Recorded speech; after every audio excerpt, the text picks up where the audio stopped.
నమస్తే. ప్రస్తుతం మన స్టూడియోలో ప్రముఖ వేదిక్ ఆస్ట్రాలజర్ గోనుగొంట్ల సురేష్ బాబు గారు ఉన్నారు. సో జూలై మాసంలో వృశ్చిక రాశి వారి పరిస్థితి ఏ విధంగా ఉండబోతుందో గురుగారిని అడిగి తెలుసుకుందాం. నమస్కారం సార్. మణికంఠ గారు నమస్కారం అండి.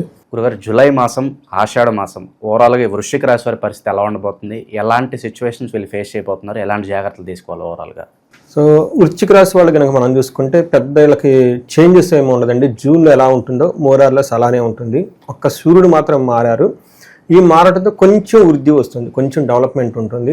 బట్ జూన్ మంత్ ఎలా ఉందో దాన్ని ఆల్మోస్ట్ కాపీ పేస్ట్ మనం అనుకోవాలన్నమాట. పెద్దగా ప్లానెట్స్ అయితే ఎక్కడ చేంజెస్లో ఒక్క సూర్యుడు తప్ప. ఈ సూర్యుడు కూడా మిక్స్డ్ రిజల్ట్ని ఇస్తున్నారనమాట వీళ్ళకి. ఆ ఒక్క విషయంలో పాజిటివ్గా ఉంటుంది, మిగతా అంత యాస్టివ్గా ఉంటుంది. అయితే ఈ వృశ్చిక రాశిలోకి మనకు జూలై మంత్లో వెళ్ళబోయే ముందు ఈ మాసం యొక్క విశిష్టత మోస్ట్లీ ఈ మాసం అంటే మనకి ఆషాఢ మాసం 3 వీక్ 25th వరకు ఉందండి.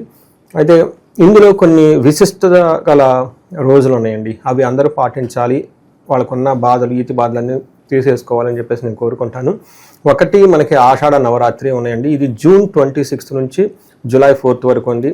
ప్రతి ఒక్కళ్ళు ఖచ్చితంగా ఈవినింగ్ టైం 8 తర్వాత కనుక పూజ చేసి అమ్మవారికి ధూపం వేసి తలుచుకుంటే వాడికి భార్యాభర్తల మధ్య డైవర్స్ కేసులు అయిపోయి ఎటు తేలకుండా ఉన్నాయండి, తేలుతూ ఉంటాయండి. రెండోది, రియల్ ఎస్టేట్ రిలేటెడ్ ప్రాబ్లమ్స్ ఎవరైనా కనుక ఫేస్ చేస్తుంటే వాటి నుంచి బయటపడతారు. తర్వాత అగ్రికల్చరల్ ఫార్మర్స్ ఎవరైనా కనుక ఉంటే మంచి ప్రొడక్షన్ రావడానికి ఈ అమ్మవారిని కనుక పూజిస్తే వస్తుందండి. ఇవి ఆషాఢ నవరాత్రులు అందరూ సెలబ్రేట్ చేసుకోవాలని చెప్పేసి నేను కోరుకుంటున్నాను. తర్వాత గురు పూర్ణిమ ఉందండి. అది మనకి జూలై 10th గురు గ్రహంకి అనుకూలంగా ఎవరికైతే లేదో వాళ్ళు కనుక ఆ రోజున సద్వినియోగం చేసుకొని గురువులు పూజ చేసినా కానీ, ఆశ్రమాలు మఠాలు విజిట్ చేసినా కానీ చాలా పాజిటివ్ ఎనర్జీ వస్తుంది. తర్వాత మనకి తులాఏకాదశి కూడా ఉందండి జూలై 1st.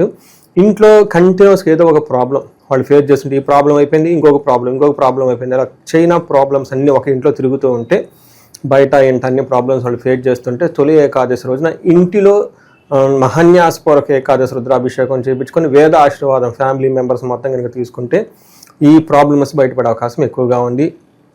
ఆ రోజు కూడా చాలా విశిష్టత కలిగిన రోజు. తర్వాత నాగ పంచమి అని ఉందండి. ఇది మనకి జూలై 29th మంత్ ఎండ్లో ఉంది. ఎవరికైతే కనుక వివాహంలో కనుక ప్రాబ్లమ్స్ ఉన్నాయి, సంతాన విషయంలో ప్రాబ్లం ఉంది, వీటికి సంబంధించిన వాళ్ళ సమస్యలతో ఉంటే ఆ రోజు కనుక చక్కగా భక్తితో కనుక సెలబ్రేట్ చేసుకుంటే, జరుపుకుంటే వాళ్ళకు కూడాను ఆ ప్రాబ్లం నుంచి బయటపడతారు. ఇవన్నీ గోల్డెన్ స్టాండర్డ్ ప్రాక్టీసెస్ అండి, అనాదిగా వస్తున్నాయండి. ఇప్పుడు సెలబ్రేట్ చేసుకుంటే చాలా బాగుంటుంది. తర్వాత మనకి గ్రహస్థితి కనుక చూసుకుంటే ఇందులో వృశ్చిక రాశి వాళ్ళకి విశాఖ 4వ పాదం, అనురాధ 1, 2, 3, 4 పాదాలు, జ్యేష్ఠ 1, 2, 3, 4 పాదాలు అంతా మనకి వృశ్చిక రాశిలోనే ఉంటాయి. పేరు బలంగా మనం చూసుకుంటే వీళ్ళకి తో, నా, నీ, ను, నే, నో, యా, ఈ, యు అన్నంతా కూడా మనకి వృశ్చిక రాశిలోనే ఉంటాయండి. సో మనకి గ్రహస్థితిని బట్టి కనుక చూసుకుంటే మనకి సూక్ష్మ గోచారం, లఘు గోచారం అన్న కాన్సెప్ట్ కనుక మనం చూసుకుంటే వీళ్ళకి చాలా విషయాల్లో చాలా ఛాలెంజెస్ ఉంటాయి అన్నమాట. ఒకటి, సూర్యుడు వల్ల ఇళ్ళ చుట్టూ ద్వేషపూరితమైన వాతావరణం ఉండే అవకాశం ఎక్కువగా ఉంది. ద్వేషిస్తూ ఉంటారు. 8వ ఇంట్లో కుజుడు ఉండటం వల్ల అది మళ్ళీ ప్రొఫెషన్ మ్యాటర్స్లో ఇబ్బంది పడే అవకాశం ఎక్కువగా ఉంటుంది. 9వ ఇంట్లో బుధుడు ఉండటం వల్ల విఘ్నాలు కలిగే అవకాశం ఎక్కువగా ఉంటుంది. రాహు, కేతువులు, గురువు, శని అన్ని గ్రహాలు కొంచెం వీళ్ళకి ప్రతికూల పరిస్థితులను పెట్టుకొని ఉన్నాయి కాబట్టి కొంచెం జాగ్రత్తగా ఉండాలి. నాకు రీసెంట్గా వచ్చిన ఫోన్ కాల్స్లో సాఫ్ట్వేర్ ఎంప్లాయీస్ అయితే ప్రాజెక్ట్ అయిపోయిందండి, కొంచెం ఇబ్బందిలో ఉన్నారు, ఒక చోట నుండి ఇంకో చోటకి ఏమంటారంటే ఇష్టం లేని పనికి కంప్లీట్ డిఫరెంట్లో వేయటము, ఇలా వృశ్చిక రాశి వాళ్ళకి పర్టికులర్గా ప్రొఫెషన్ మ్యాటర్స్లో ఇబ్బందులు ఆల్రెడీ ఫేస్ చేస్తూ ఉన్నారు. అలాంటి వాళ్ళకు కూడాను కొంచెం జాగ్రత్తగా ఉండాల్సిన టైం ఇది. సూర్యుడు 9వ ఇంట్లో ఉండి రజతమూర్తిగా ఎంటర్ అవుతున్నాడు, స్ట్రాంగ్గా ఎంటర్ అవుతున్నాడు. ప్రాబ్లమ్స్ ఉంటాయి కానీ ఆ ప్రాబ్లమ్స్ మేనేజబుల్, కంట్రోలబుల్ రేంజ్లో ఉండి వీళ్ళు వాటిని కంట్రోల్ చేసుకోవచ్చు. బట్ ఓవరాల్గా సన్ చిన్న ఇబ్బందులు ఉన్నా మంచి చేస్తున్నాడు మనం చెప్పుకోవాలన్నమాట. మనకి సంస్కృతంలో మహర్షులు ఏం చెప్తారంటే, సూర్యుడు 9వ ఇంట్లో ఉండటం వల్ల నిందాపరాధ కలహం, నిర్దోషచ్చ, ధనక్షయ, పుణ్యలాభార్థ నాశచ్చ, విచారో నవమే రవి అని మనకు చెప్తూ ఉంటారు.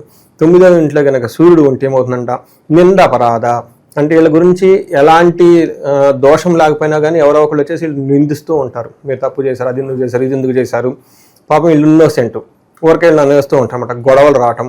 తర్వాత నిర్దోషి, వీళ్ళు తప్పులేదు కానీ వీళ్ళ మీద దోషం పడుతుంది. సో నువ్వు ఏదో తప్పు చేసావు, గిల్టీ చేసావు అని చెప్పేసి అంటూ ఉంటారు. ధనక్షయం, విపరీతంగా ధనం కోల్పోతూ ఉంటారు. పుణ్య లాభార్థాన్ని ఆశించారు. ఏదైనా పుణ్యకారం మంచి ఉద్దేశంతో చేస్తూ ఉంటే దాంట్లో వీళ్ళకి రిజల్ట్ రాక ఇబ్బంది పడే అవకాశం ఎక్కువగా ఉంటుంది. బట్ ఈ ప్రాబ్లమ్స్ అన్నీ ఏ రేంజ్లో ఉంటాయి కనుకంటే వీళ్ళకి ఒక 25% మాత్రమే వీళ్ళకి ఉంటాయి. కాబట్టి వీటిని మేనేజ్ చేసుకోవచ్చు, కవర్ చేసుకోవచ్చు అని మనం తెలుసుకోవాలి.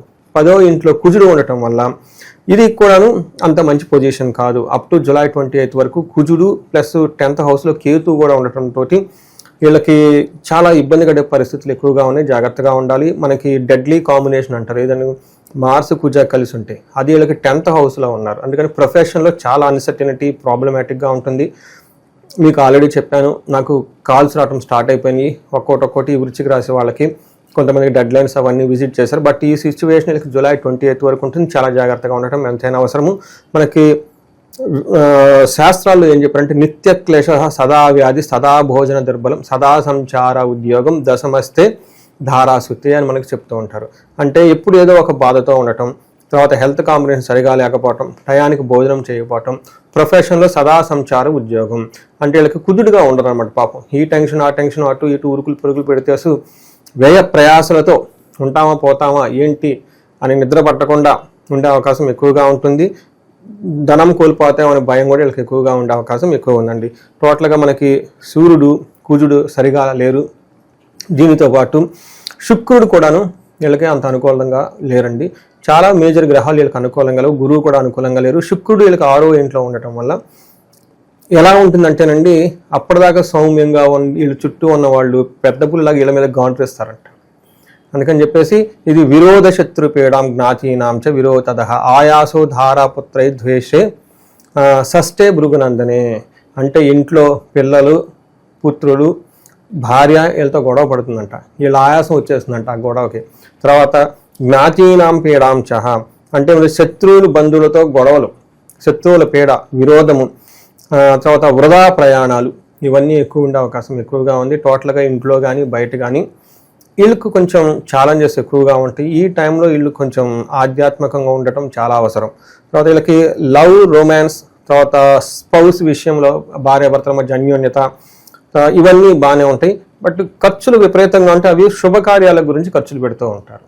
సో మనం చూసుకుంటే జూన్ మంత్ కూడా ఆల్మోస్ట్ ఇదే సిచ్యువేషన్ నెలకొంది. అది జూలై 28 వరకు ఇది ఆల్మోస్ట్ కంటిన్యూ అవుతూ ఉందని మనం చెప్పుకోవాలండి. ఇక గురుగారు ఈ రాశిలో ఏ నక్షత్రాల వాళ్ళు ఉంటారు, స్పెసిఫిక్గా వాళ్ళకి ఎలా ఉండబోతుంది ఈ నెల? మనకి విశాఖ అనురాధ జ్యేష్ఠ 3 నక్షత్రాలు ఉంటాయి. విశాఖ నక్షత్రం కనుక చూసుకుంటే వీళ్ళకి పాజిటివ్ సైడ్లో ఈ మంత్ అంతా క్షేమంగా ఉంటారు. తర్వాత ఫారిన్ వెళ్ళే అవకాశం ఎక్కువగా ఉంటుంది. ఛాలెంజెస్ కనుక చూసుకుంటే వీళ్ళకి దరిద్రము, దేహ పీడనము, రోగము అని చూపిస్తుంది. అంటే డిసీజ్ వస్తుంది, వీళ్ళ శరీరం వీళ్ళకి బాధిస్తుంది, డబ్బుకైతే ఇబ్బంది పడుతూ ఉంటారు. తర్వాత అనురాధ నక్షత్రం వాళ్ళకి క్షేమంగా ఉంటారు. ఫారిన్ వెళ్ళాలి అనుకున్న వాళ్ళకి చాలా అనుకూలంగా ఉంటుంది. వీళ్ళకి రోగము, దరిద్రము, దేహ పీడనము అంటే వీళ్ళ శరీరం వీళ్ళని బాధిస్తుంటుంది, ఏదో ఒక రోగం ఉంటూ ఉంటుంది. ఫైనాన్షియల్గా కూడా చాలా ఇబ్బంది పడే సిచ్యువేషన్ ఉంటుంది. జ్యేష్ఠ నక్షత్రం వాళ్ళకి వీళ్ళకి క్షేమంగా ఉంటారు, కానీ అతి భయము, దరిద్రము, రోగము, పరవాసము అని చూపిస్తుంది. అంటే ఒక రకంగా చెప్పాలంటే వీళ్ళకి కొంచెం ఓవరాల్ క్షేమంగా అయితే ఉంటారు, కానీ చాలా ఛాలెంజెస్ మనకి అంగగోచారం ప్రకారం ఇలాంటి గ్రహస్థితి ప్రకారం నక్షత్రం ప్రకారం కూడా చూపిస్తూ ఉంది. కొంచెం మీరు జాగ్రత్తగా ఉండాల్సిన టైం ఎంతైనా ఉందండి. ఓకే గురుగారు, స్పెసిఫిక్గా ఆషాఢ మాసం కాబట్టి ఎలాంటి పరిహారాలు ఈ టైంలో వీళ్ళకి బాగా అవసరం అంటారు? మనం ఫస్ట్ చెప్పుకున్న పరిహారాలు మొత్తం వీళ్ళు కంపల్సరీ చేయాలండి.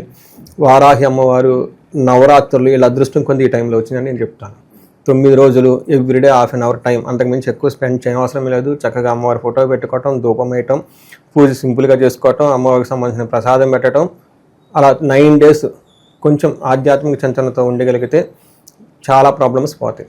వీళ్ళకి నేనేం చెప్తానంటేనండి, వీళ్ళు ఇంటిలో లక్ష్మీ గణపతి హోమం, నవగ్రహాల యొక్క హోమం జరుపుకుంటే చాలా చాలా బాగుంటుంది. అంతేకాకుండా వీళ్ళ జన్మ నక్షత్రానికి సంబంధించి కూడా జపాలు ఏమని చూపించుకుంటే చాలా బాగుంటుంది.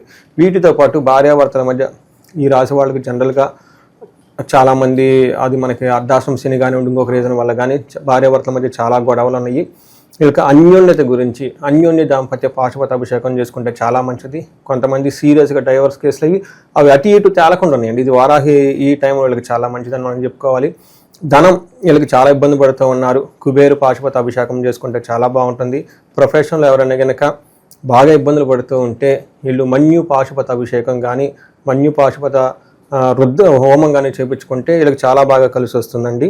సో ఇంతవరకు చేసుకుంటే వీళ్ళకి చాలా చక్కగా ఉంటారని చెప్పేసి మనం చెప్పుకోవచ్చు.